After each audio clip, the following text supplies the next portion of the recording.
Hello, hello, hello. This is Toria Howard, the real estate educator, here to educate you.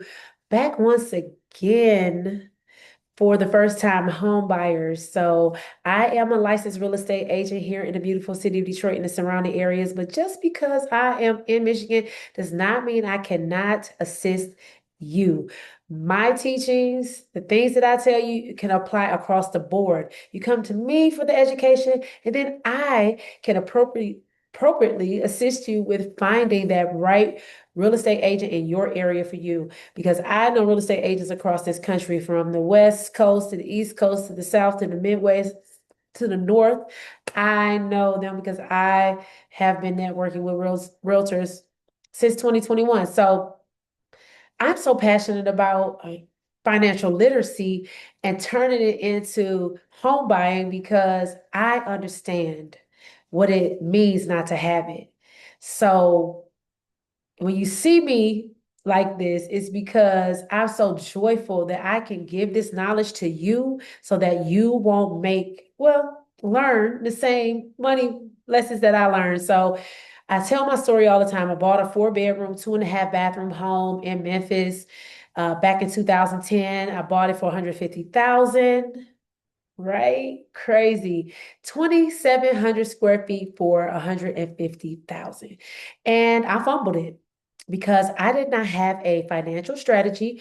No one taught me what to do after I got the keys. So I'm here to teach you what to do before you get your keys, after you get your keys, and if you're thinking about investing, how to buy right. But you're gonna buy right anyway because you're gonna think like an investor. So like, comment, subscribe, because I break these things down weekly, twice a week for you to come through and get all the education you need. So one of the things we got to talk about today is the biggest financial mistakes first-time home buyers make.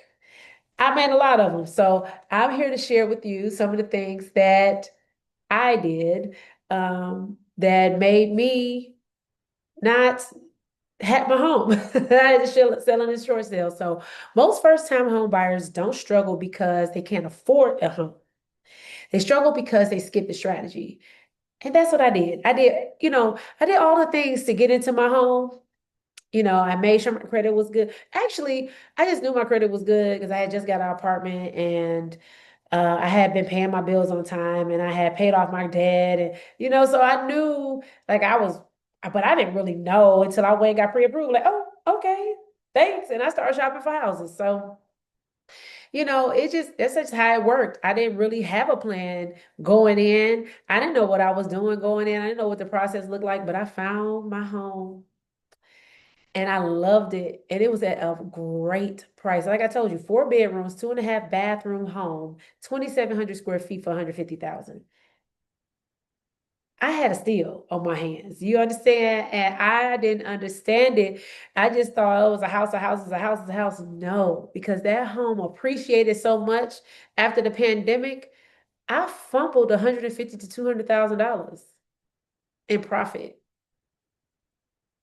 So showing you what to do, not to do that. So a lot of times, buyers buy at max approval. I didn't. I actually got approved for 170. So that's one thing I did do right. I didn't do at max approval. I got approved for 170, bought a house for 150. And so that was something that I didn't look, I didn't even think anything of it. I just found a house that we fell in love with. And, our master bath, so epic. Like we had the his and her closets and the soaker tub with the jets and the double vanities. And our shower wasn't huge, but it was a good size because it was kind of tucked away. Our room was like big, like we could have put it. Listen, I'm just reminiscing because I fumbled. But anyway, this is about you. So if you get approved for 425,000, buy at 425,000. Now you have no savings cushion, you have no lifestyle flexibility, you have no investment capacity, and you want to invest. especially in the nature of this economy, not just in your personal home, but also in outside things. Whatever that looks like for you, from cryptocurrency to the stock market to IRAs to life insurances. So many different things that you can invest in, but make sure that you get the proper education. So smart buyers buy below the ceiling. So I always say, floor, not just no ceilings, just floors. But when you come to buy a house, you want to buy at the floor, that the floor is possible that fits of course, what you want in your home. And you can always add to your home like it's yours. So you don't have to go in like with all the bells and whistles. You can gradually, if you find a home that has the great bones, you have the great feeling about it, and like it just needs some updates, but you can get it at a steal and you buying it at a place that's going to appreciate. Like homes here in Detroit are appreciating 7 to 15% in some areas. And if you're outside of Detroit, you have them going over 20%. So Michigan real estate is moving. Midwest real estate is moving, period.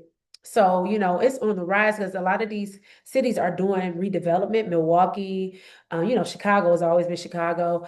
Um, Indianapolis, Cleveland, like all these different places are doing redevelopments. So you need to make sure that you are buying in areas that's going to appreciate. But when you buy in areas that are going to appreciate, just understand your mortgage is not going to go up, but your taxes are.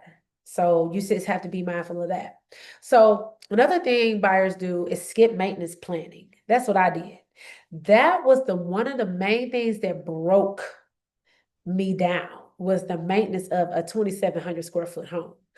We had HVAC problems. Our HVAC was so old. We just kept patching it. At one point it started leaking in our attic, and then it started spilling out. In from the attic too, because our attic was above, of course, attic is above, attic was above our second floor. So it started get staining the ceiling and everything. So it was a lot. We had water damage. We had refrigerator went out. We had a couple other things, rotting wood, just thinking. So, if I would have had my emergency maintenance fund, like I'm showing you, then we would have had, oh, the garage fell apart, multiple times, the garage door. So, and somebody hit our house. So it was a lot of things that went on. And we did some patching and repairing and let people come in and repair that wasn't really qualified, but we did what we had to do. So skipping the maintenance planning, all I say that to say, is not what you need to do. So even if it's new construction is not equal to no repairs. So you need to make sure that you have your homeowner's insurance in place, your home warranty in place, but you need to know the lifespans of all the mechanicals that could occur, right?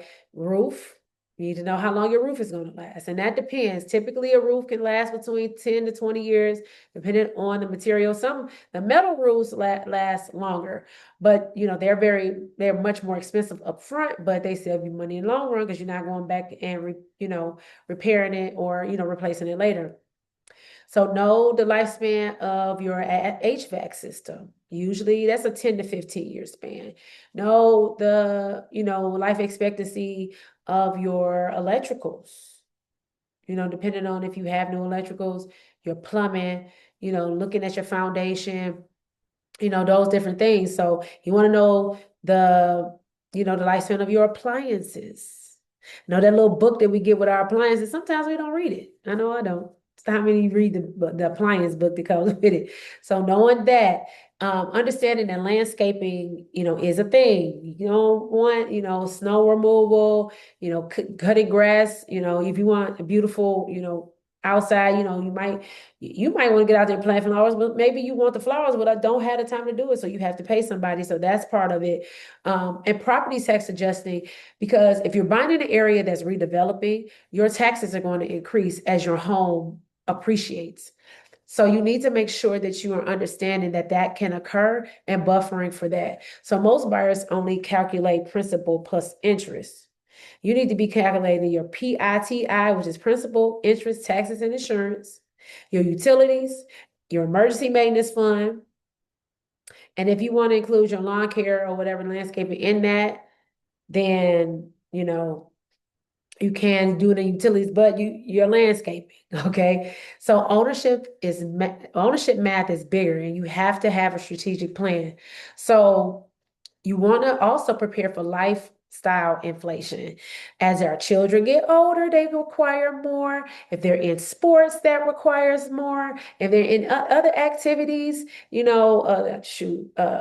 well, cheerleading is a sport. I don't want to say it like that, but you want to make sure that you have the money for these things for your children as well, because once they get older, things get more expensive. If you want them to go to private school, if you are, or if even if you don't have children and you're planning on having a child, daycare has to come, childcare comes into play, whatever that looks like for you. So you need to make sure that you're understanding that, life does change and it could change rapidly like it did for us. I bought my home in March, got married in June, was pregnant by July. So just understand things can change rapidly. So you just have to make sure that you're keeping those things in mind. So your lifestyle inflation, after closing, you want a new couch, you want, a dining set, you want to decorate, security systems, subscriptions, all finance. Then guess what happens? Stress begins because you get all these bills now, and then now you didn't, prepare for it. So make sure that you are understanding, what is it that you're going to need. Maybe you have something that you could bring in up front to kind of get yourself, you have furniture you can already bring in and only buy the essential things that you're going to need. Maybe you already have, your, dining set and, I have a little old one that I've been having since 2000 and I thought that table 2009, I think. So I've had it for a long time. I want to refinish it and repurpose it because it's really good solid wood. But anyway, just thinking of those type of things that you can do to help save money by bringing in stuff that you already have, making sure your security system is definitely a must. But however that looks for you, the cameras and, you got to pay for the equipment, you know, and then, you probably got the same subscriptions that you had before, but you might have to add something or whatever the case may be, gradually decorate your home. You don't have to do everything up front. You don't have to do everything all at once. Just gradually do it. And then, all of a sudden you will have it. Like do it. If you can do something once a month or every quarter, buy new furniture, have the money, pay it off, so you won't be, overly extended. So the last thing is not thinking long term. So when you're buying, you got to buy with an investor mindset. And when I say that is, what is the exit strategy? Is this going to be my forever home where I'm staying here, where there's no exit? I'm going to leave this to my children? Is this something that I want to stay for 2 to 3 years and move on and, graduate up and get something bigger, better, whatever? Or, I know that I plan on having a family and I'm just buying this starter home that's only a 2 bedroom or 3 bedroom when I know I'm probably going to need 4 or 5 later. So you need to know how much it can sell for in the future, with your appreciation rate. So typical appreciation rate is 1 to 5% year on year. That's the average.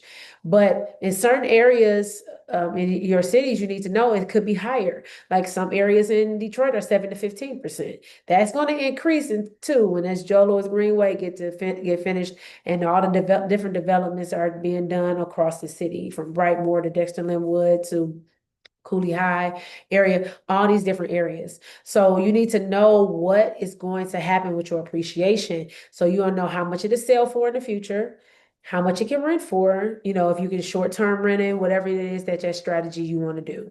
And you want to know, how you, if it's going to be your forever home, how you can be able to use your equity to invest in other things that's going to make you more money. You don't use your equity for anything else, but it's something that's going to make you more money or improve your home. So you have to ask yourself, is this my forever home? Is this a starter? Is it an investment later? No exit strategy equals no wealth strategy. So you want to have an exit strategy, regardless of, what that looks like for you. So make sure that you like, comment, subscribe, share. Don't forget to share. Don't forget to comment if you feel like this information was beneficial to somebody else. Maybe it's not for you, but somebody else. Please, please, please share it. And, I just want to leave you with this. Ownership should feel empowering, not tight. You don't want to feel stressed. You don't want to feel like, oh, all my money is drained, like this house is, you don't want to feel that way. So comment smart and and let's get your pathway to keys. Subscribe, book your pathway to keys session. The link is going to be in the description section of this video. So make sure that you are subscribing because I do this every week. I break this down every week. So have an amazing day and see you next time.